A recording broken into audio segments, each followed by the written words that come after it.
بسم اللہ الرحمن الرحیم۔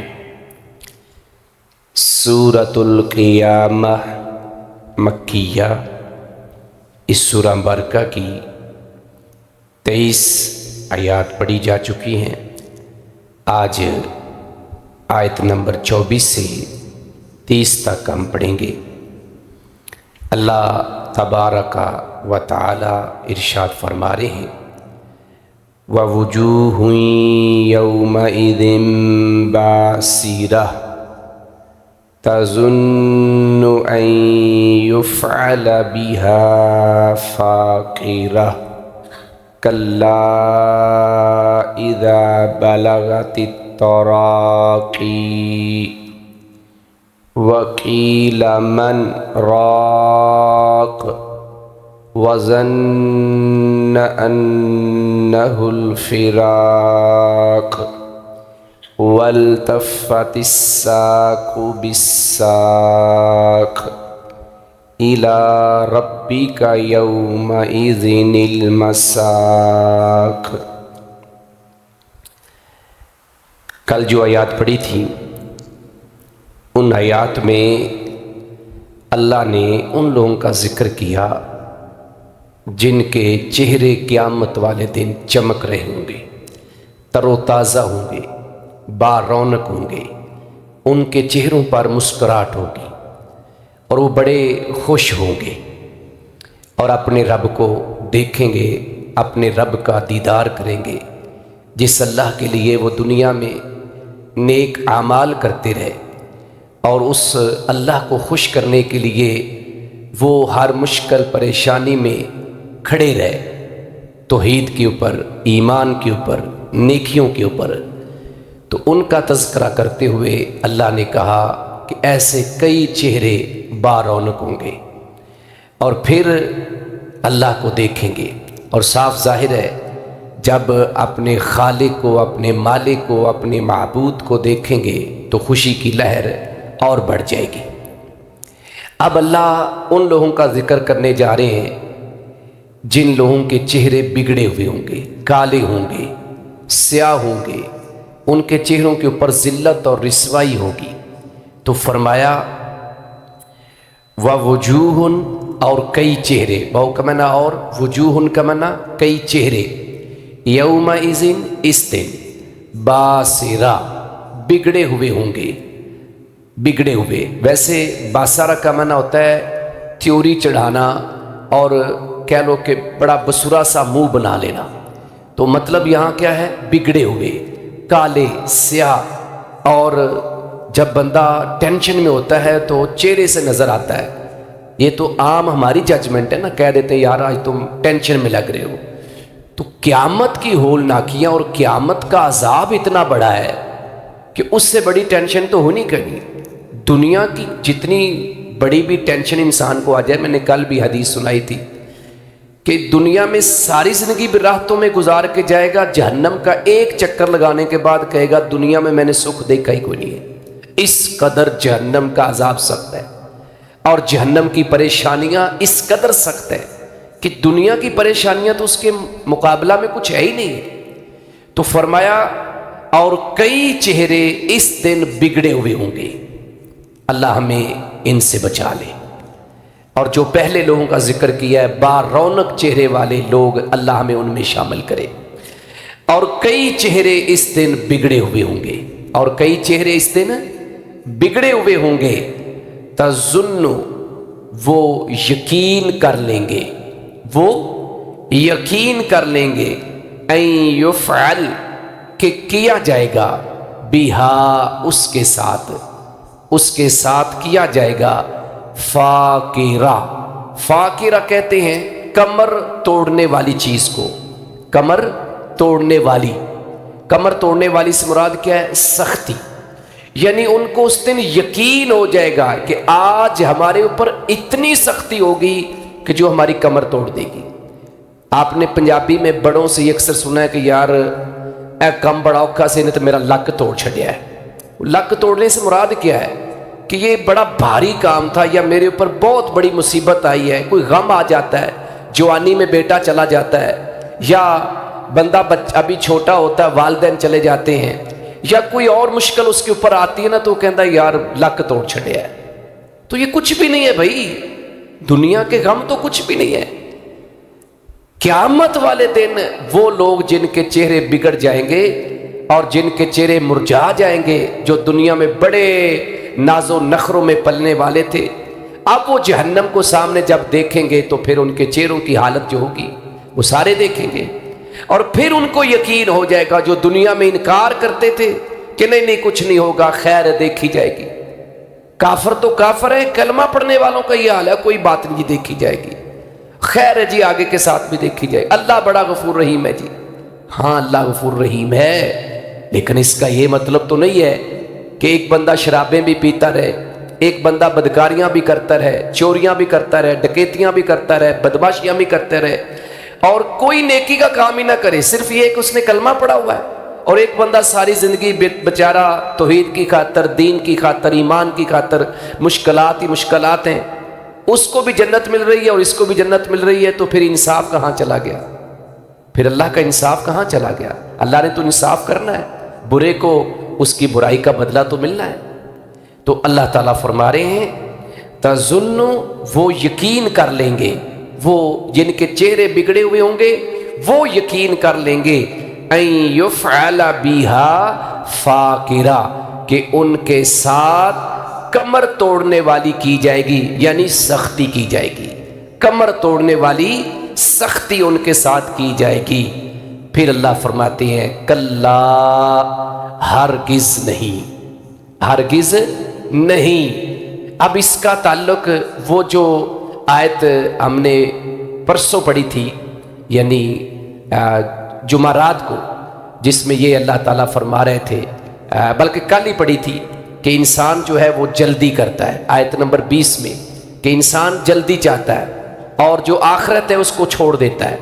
تو اللہ تعالیٰ اس کی نفی کرتے ہوئے کہتے ہیں ہرگز نہیں، یعنی جس دنیا کو تم جلدی مانگ رہے تھے، جس دنیا کی خاطر اور دنیا کی دولت کی خاطر اور دنیا میں عیش و عشرت کی خاطر تم آخرت کو بھلا چکے تھے، ایسا نہیں تھا.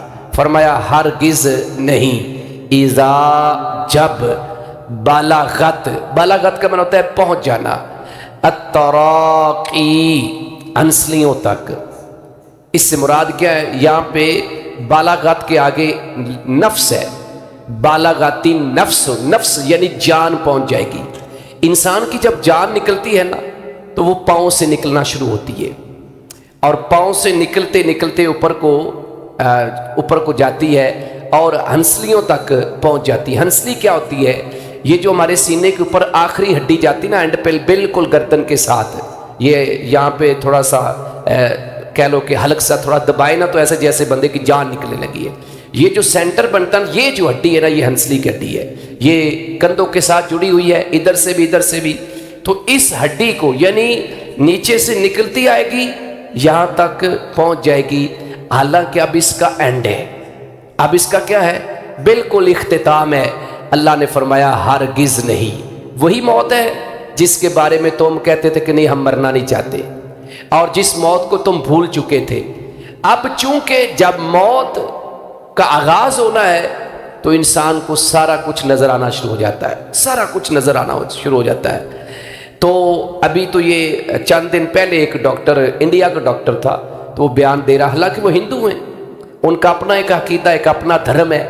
تو اس سے کس نے پوچھا تو اس نے کہا کہ بندہ بالکل آخری سٹیج پہ تھا، تو اس کی بڑی عجیب سی کیفیت تھی. تو میں نے پوچھا، یہ سوشل میڈیا کے اوپر میں نے خود یہ اس کا انٹرویو سنا، تو میں نے پوچھا کیا محسوس کر رہے ہو؟ اس نے کہا محسوس یہ کر رہا ہوں. گو کہ اس نے یہ تو نہیں کہا کہ مجھے عقیدہ توحید اختیار کرنا چاہیے تھا، فلاں فلاں، ہندو تھا.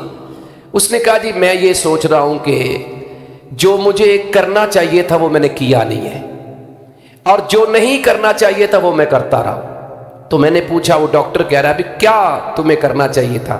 کہا لوگوں کے کام آنا چاہیے تھا، کیونکہ غیر مسلم یہی میکسیمم کہتے ہیں کہ نیکی ہے، لوگوں کے کام آ جاؤ، لوگوں کے بھلے کے کام کر دو، کیونکہ ان کا عقیدہ یہ ہے. بہرحال پھر بھی اس کو یہ ریئلائز ہو گیا، احساس ہو گیا کہ میں جو زندگی بسر کر کے جا رہا ہوں وہ میں نے اچھی نہیں کی. گو کہ وہ آخرت کے منکر ہیں کہ آخرت میں ان کے ساتھ کیا ہونا ہے وہ اس کے بارے میں تو ان کا عقیدہ ہی نہیں ہے کہ ہمیں کوئی اٹھائے گا، لیکن وہ بظاہر اس کو نظر آ رہا ہے کہ مجھے اچھا کر کے جانا چاہیے تھا، میں نے اچھا نہیں کیا۔ تو جب انسان کی موت کا وقت آتا ہے تو اس کو تو نظر آ جاتا ہے کہ اس کے ساتھ کیا ہونے والا ہے، اور اس کے لیے میں کئی دفعہ کہہ چکا ہوں قیامت یہیں سے شروع ہو گئی ہے، اس کو تو سب کچھ یہیں سے نظر آنا شروع ہو جاتا ہے کہ جس کا وہ انکار کرتا رہا۔ تو اللہ فرماتے ہیں ہرگز نہیں، جب ہنسلیوں تک پہنچ جائے گی، یعنی جان نکلتے نکلتے کہاں تک پہنچ جائے گی؟ ہنسلیوں تک، بالکل اختتام ہے۔ اللہ اکبر۔ وقیل، اور کہا جائے گا، ادھر سے بیٹا، ادھر سے بھائی، ادھر سے چچا، ادھر سے بیوی، ادھر سے بیٹی، ہر رشتہ دار دوست کہے گا، کیا کہے گا؟ من، کون ہے؟ راک، دم کرنے والا۔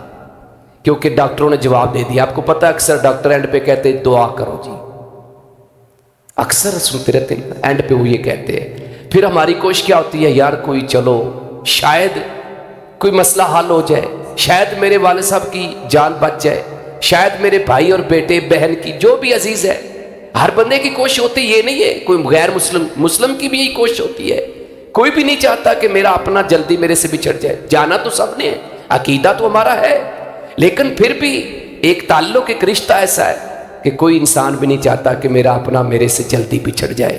تو پھر اللہ کہتے ہیں، اور کہا جاتا ہے یا کہا جائے گا، من، کون ہے؟ راک، دم کرنے والا۔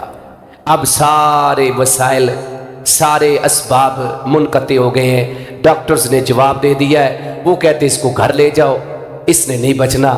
حالانکہ ڈاکٹرز نے کہہ بھی دیا کہ اس نے نہیں بچنا، زندگی موت تو اللہ کے ہاتھ میں نا، لیکن وہ جو اس کے ظاہری معاملات ہوتے ہیں اس کو دیکھ کے اس کی بیماری کو وہ کہہ دیتے ہیں اس کو گھر لے جاؤ۔ ہم گھر لا کے اس کو رکھ دیتے ہیں؟ نہیں، پھر ہم کہتے ہیں محلے کے مولوی صاحب کو بلا لو یا کسی اور کو بلا لو، چلو اس کے پاس بیٹھ کے یاسین پڑھنا شروع کر دو، یار اس کے پاس کوئی قرآن کی یاد پڑھنا شروع کر دو، سورہ رحمان لگا دو۔ یہ کیا ہے؟ یہ وہ آخری ایفرٹ اور کوشش ہے جو انسان کر رہا ہوتا ہے کہ میرا اپنا جو ہے وہ بچ جائے، اس کی زندگی بچ جائے، لیکن کیونکہ معاملہ تو اینڈ تک چلا گیا ہے۔ اللہ فرما رہے ہیں کہ اب تو وہ ہنسلیوں تک پہنچ گئی ہے، اب تو بس وہ آنکھیں تھوڑی سی کھلی ہیں، باقی جسم بے جان ہو چکا ہے، اور اس وقت ہم تلاش کر رہے ہوتے ہیں، اور یہ سب کی کیفیت ہوتی ہے۔ فرمایا وقیل من، اور کہا جائے گا، من، کون ہے؟ راک، کوئی دم کرنے والا۔ رقیہ لفظ آپ نے سنا ہوا ہے، رقیہ دم کے لیے استعمال ہوتا ہے، تو راک دم کرنے والے کو کہتے ہیں۔ اور کہا جائے گا، کون ہے دم کرنے والا؟ وَظَنَّ، اور وہ یقین کر لے گا۔ یعنی ہم کوشش کر رہے ہوتے ہیں کہ چلو کوئی جھاڑ پھونک کرنے والا، کوئی دم کرنے والا، کوئی حضرت صاحب بلا لیتے ہیں، ہو سکتا ہے اس کو فاقہ ہو جائے، لیکن جس کی جان نکل رہی ہوتی ہے اس کو یقین ہو چکا ہے، اس کو یقین ہو چکا ہے۔ جو تندرست تھا تو وہ کبھی سوچتا ہی نہیں تھا کہ مجھے موت بھی آنی ہے، کبھی اس نے سوچا ہی نہیں تھا۔ اگر یہ سوچنا ہم شروع کر دینا کہ یار مجھے موت آنی ہے اور میں نے مرنا ہے، تو پھر تو ہم اپنے آپ کو سیدھا کر لیں۔ لیکن ہم جب توانا ہوتے ہیں، ایسے ہی نا جیسے بندہ تندرست ہوتا ہے تو اس نے کبھی تندرستی کو نعمت سمجھا ہی نہیں ہے۔ نبی اسلام نے فرمایا نا، 5 چیزوں سے پہلے نعمت اور غنیمت جانو، ان میں سے ایک یہ بھی ہے کہ زندگی کو موت سے پہلے اور تندرستی کو بیماری سے پہلے، لیکن ہم نہیں سمجھتے۔ جب بیماری آتی ہے نا تو پھر ہمیں تندرستی کا احساس ہوتا ہے کہ ہاں تندرستی بڑی نعمت ہے۔ تندرستی جیسی نعمت کو نہیں ہے، بندے کے پاس کھانے کو نہ ہو، پینے کو نہ ہو، پہننے کو نہ ہو، تندرستی ہو نا، چلو بندہ کچھ نہ کچھ کر تو لیتا ہے نا۔ تو بندہ پڑا ہی بیمار ہے، بستر کے اوپر پڑا ہوا ہے۔ ایسے لوگ بھی ہیں کئی سالوں سے کومے کے اندر پڑے ہوئے ہیں، کئی سالوں سے۔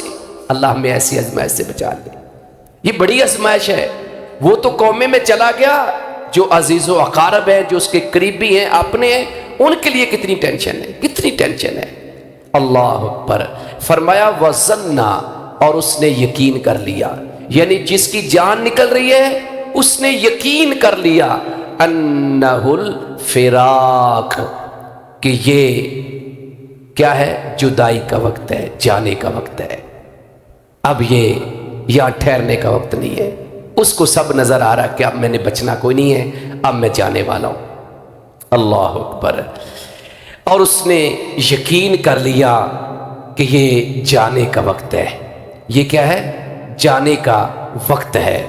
وَالْتَفَّتِ السَّاقُ بِالسَّاقِ، اور والتفت یعنی التفت، اس کا معنی ہوتا ہے لپٹ جانا، اور الساق پنڈلی کو کہتے ہیں، اور پنڈلی کے ساتھ لپٹ جائے گی، اور پنڈلی کے ساتھ لپٹ جائے گی۔ مطلب کیا ہے کہ جب جان نکلنی شروع ہوتی ہے نا، تو چونکہ پاؤں کی طرف سے نکلتی ہے اور نکلتے نکلتے اوپر کو آتی ہے، تو جہاں جہاں سے جان نکلتی چاہتی ہے وہ حصہ بے جان، چونکہ وہاں سے جان نکل چکی ہے تو وہ بے جان ہو جاتا ہے۔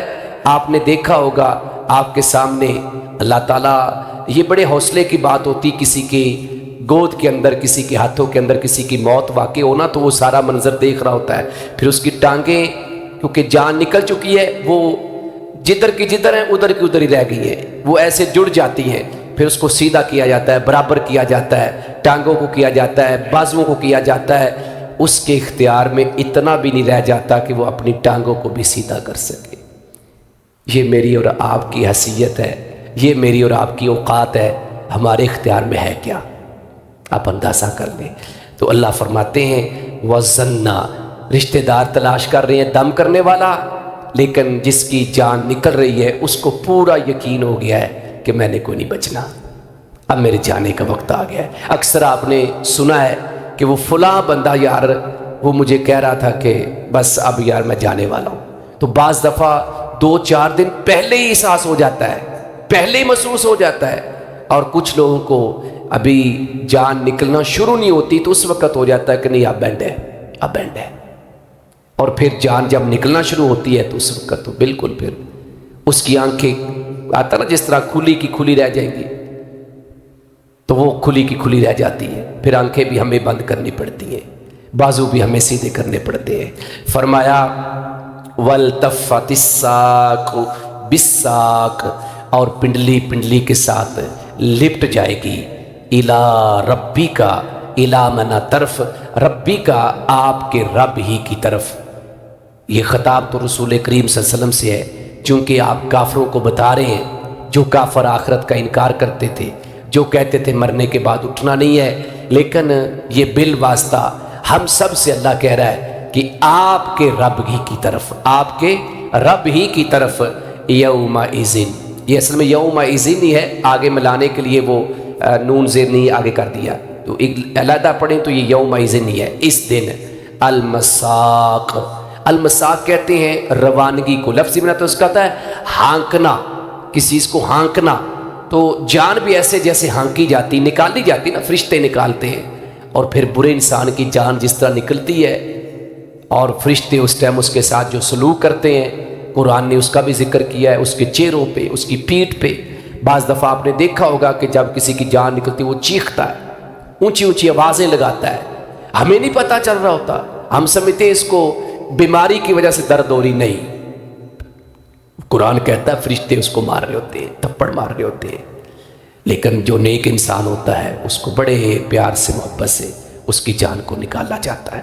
فرمایا اِلَىٰ رَبِّكَ یَوْمَئِذٍ الْمَسَاقُ، اس دن آپ کے رب ہی کی طرف، یعنی دنیا میں یہ بھاگتا رہا، بغاوتیں کرتا رہا، اللہ کی طرف نہیں آیا، اللہ سے رجوع نہیں کیا، اللہ سے صلح نہیں کی، لیکن بالآخر پھر اسی کے پاس آنا ہے، مرنے کے بعد ہی سمجھو معاملہ شروع ہو گیا۔ تو اس لیے فرمایا اس دن، یعنی جب اس کی موت آ جائے گی، اس دن آپ کے رب ہی کی طرف روانگی ہوگی، یعنی ادھر موت آئی ہے تو روح اب آگے چلی گئی، وہ الگ بات ہے کہ وہ علیین میں داخل ہوتی ہے یا سجین میں داخل ہوتی ہے، وہ صالحین میں داخل ہوتی ہے یا فاجرین میں داخل ہوتی ہے، وہ الگ بات ہے، لیکن وہ اللہ کے پاس چلی گئی، اللہ نے اس کے ساتھ جو معاملہ کرنا ہے اچھی ہے، تو پھر وہ جو قرآن کہتا نا فَادْخُلِي فِي عِبَادِي وَادْخُلِي جَنَّتِي، تو پھر اس کے لیے یہ ہوگا، اور اگر ایسا نہیں ہے تو پھر وہ سجین جس کا ذکر المطففین میں ہم پڑھ چکے ہیں، پھر ان کے کھاتے میں چلی جائے گی، اور جو سلوک ان کے ساتھ ہو رہا ہے پھر اس کے ساتھ بھی وہی سلوک ہوگا۔ اس لیے فرمایا دنیا میں تم جتنا بھی بھاگ لو موت سے، جتنا بھی بھاگ لو، قرآن کہتا ہے نا کہ تم کسی مضبوط قلعے کے اندر بھی چھپ جاؤ نا تو موت تو وہاں بھی آ جائے گی، موت سے بچ نہیں تم سکتے۔ فرمایا اِلیٰ ربک یومئذ المساق، اس دن آپ کے رب ہی کی طرف روانگی ہوگی۔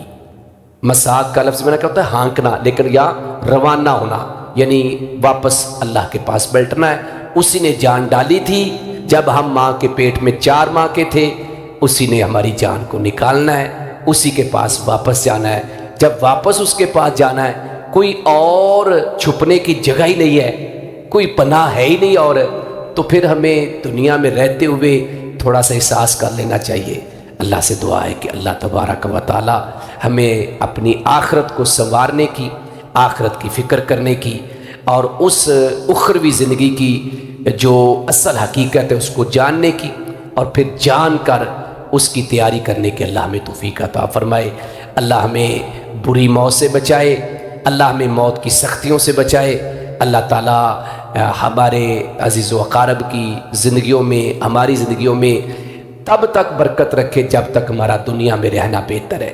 یہ دعا کرنا بھی سنت ہے، جب تک ہمارا دنیا میں رہنا بہتر ہے اللہ ہمیں دنیا میں رکھے، جب دنیا میں رہنا ہمارے لیے بہتر نہ ہو اللہ ہمیں اپنے پاس بلا لے۔ بس یہ دعا کیا کرے کہ اللہ حالت ایمان میں لے جائے، جب بھی لے جائے، ابھی لے جائے، بس دعا یہ کیا کرے حالت ایمان میں لے جائے، یہی ہماری کامیابی ہے۔ اللہ سے دعا ہے کہ اللہ تبارک و تعالی مجھے آپ کو کتاب و سنت کی سمجھ نصیب فرمائے اور کتاب و سنت پر عمل کی توفیق عطا فرمائے۔